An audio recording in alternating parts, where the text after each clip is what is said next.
Love him to death. Give it up for Jules Posner.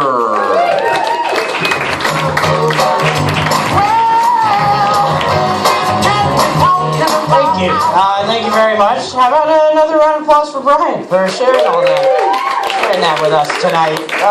It's good. On the topic of keeping it real, that wasn't I don't know how to start. So that's exactly.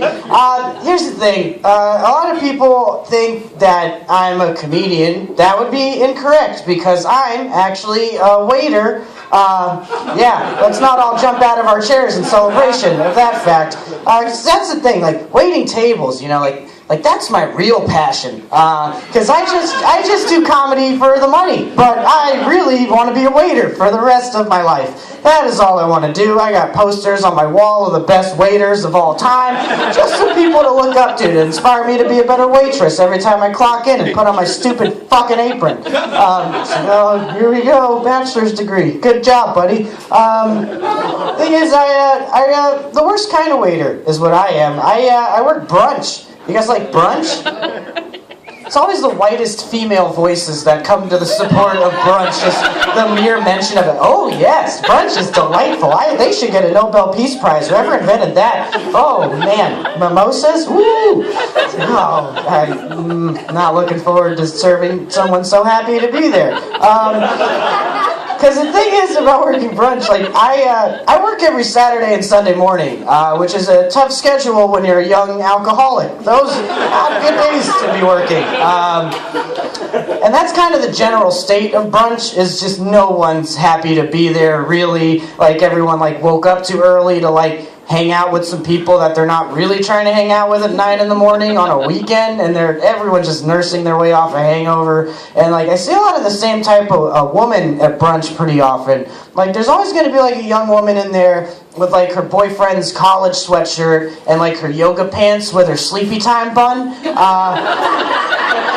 Yeah, and if you don't know what the sleepy time bun is, it's basically this bun piled atop loose hair with no structural integrity whatsoever. It just kind of wobbles around while they talk, and they go to the bathroom like 3 or 4 times, but they're not doing cocaine. It's like, what? Why are you wasting your bathroom trips on not drugs? What is your deal? Oh, fuck. Learn how to handle your mimosas a little bit better if you're actually using the bathroom that much. That sounds dangerous. Could you stay in your seat for a moment? I don't feel good about what you're doing right now. Thing is, though, is like the other thing about brunch is that like your brunch server, we're like always going to be 2 out of 2 things. Well, 3 technically if you count fucking human. A lot of people forget that one. But mostly I think like, we're always really tired. Like, cause like I'm no different than anyone else. Like I want to go out on a Friday night with like my favorite mini skirt and some matching heels and just hit the fucking town. But I am gonna keep some flats in my purse because I'm a sensible woman. I'm not gonna walk home barefoot from the bar like a freshman in college. Get out of here. I've grown since then. But also, like your brunch server, we're always gonna be so hungry. Like a lot of people don't realize I'm fucking starving. Like every shift is a nightmare. Cause like I don't live in a fantasy world where I'm gonna wake up a half hour early to like get a muffin at the coffee shop so I don't faint in front of a table again, which is a whole other thing that I haven't written yet. But it's, oh God, like what's that? Oh God, someone called an ambulance. And it's like, oh, I don't have health insurance, just call my mom. But the other thing, like the thing, like I'm so fucking, because like I wake up like when the sun's coming up, and then we set up shop, and then I'm just power walking for 6 hours while I hand people delicious breakfast food. Breakfast food, it's fucking torture. I want it all so bad, and I'm just giving it away. And like, I guess like what I'm really trying to tell you is like every time I approach a table and I'm like, hey, do you mind if I take this out of your way? What I'm really asking you is, hey, do you mind if I discreetly eat your leftovers in the kitchen while the dishwasher Antonio looks at me disapprovingly? Is that okay with you? Fuck. And then Antonio gets all upset when I'm just like, no, you scrape your plate that way. I'm like, no, the plate fucking goes this way, man. He's like, come on, you gotta compost that. It's like, fuck you, Antonio. I am a compost bin, alright? This is Brunch City, and I'm the mayor of this motherfucker. It's a sad existence, really. At least my parents are proud of me. not for waiting tables, but, you know, pursuing my dream of wearing stupid fucking shirts. That's all I want to do, just wear shirts in public. I'm from San Francisco. I'm born and raised in San Francisco, which is not as cool as people make it out to be, because people just flock there to be themselves, but then nobody really wants to see you do that, is the truth. And the thing is like, it's a weird city, but you want to have like a normal life growing up, because it's just hard when there's so much weird influence around you, and then you just start accumulating like weird shit on the back of your weird shit baseball card. Like the stats just start piling up, and next thing you know, you're a Hall of Fame weirdo. And like I got some serious credentials too. I think like one of my deepest, darkest secrets, if you don't mind me sharing, is that my first experience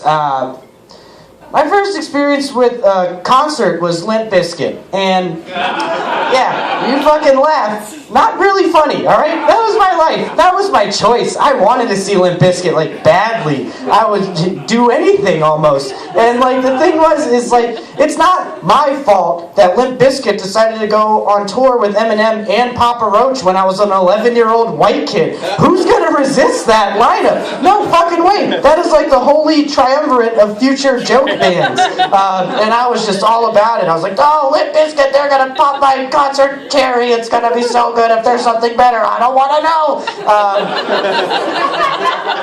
And like the cool thing about it was that I won the tickets on the radio. Won the tickets on the radio while I was grounded, which was quite an accomplishment for an 11-year-old, if I may say so myself, which I am doing. Because like. That's the thing. I was actually my dad. He slept all day because my dad's a musician. So like once his cocaine high wears off, you just sleep for hours. It's insane. Just like, oh, forgot to pick Jules up at elementary school, but they'll be fine on the bus alone. He's got a beard already. How does he do it? God knows. Where did I leave my cocaine? To pick me up, you know, so I could pick him up. Anyway, I was in his office because that's like the most private place you can have a conversation, and I was like fucking like dialing the radio station like manically because like I had a feeling I could win it, and then all of a sudden like the phone starts ringing, and I'm like, oh yeah, it's gonna happen, and then I'm on the air, and then the DJ's just like, hey man, congratulations, you just won tickets to see Limp Bizkit, aren't you excited? And I was, but I was grounded, so I was terrified, and he was just like, make some noise! And I was like, oh, not falling for that one, alright? And he's like, come on man, you gotta make some noise, at least once. So I gave him like the most half-hearted like woo of all time. It's like, woo! Yeah, I'm really excited to see Limp Bizkit March 16th with the aforementioned accident. Oh. And then he threatened me. He was like, well, if you don't get more excited, I'm going to give these tickets to someone else.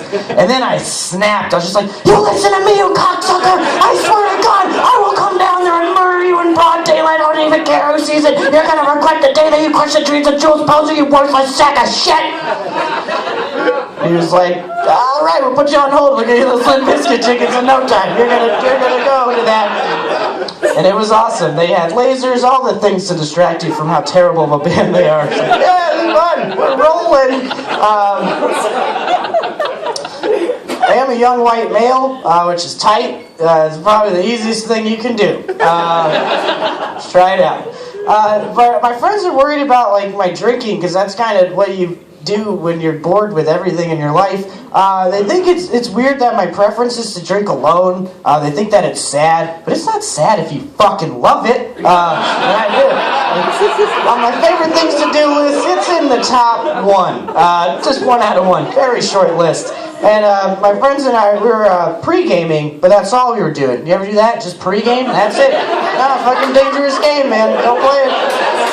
While I'm on the subject, pre-gaming, also my code for drinking alone. You can use that. Someone's like, hey, what are you doing later? Pre-gaming. For what? 10 hours of sleep, bitch. What? I'm fucking sleep in my clothes tonight. Oh, jeez. Please, fuck it all. I hate my dad. No, just kidding. Don't hate my dad. Just drink like I do. I was with my friends, and it was kind of boring, so we went to this club, or maybe it was a bar with loud music. I learned something very important that night. Was that nothing makes drunk white people go more crazy than hearing This Is How We Do It by Montel Jordan. That song makes white people lose their fucking minds.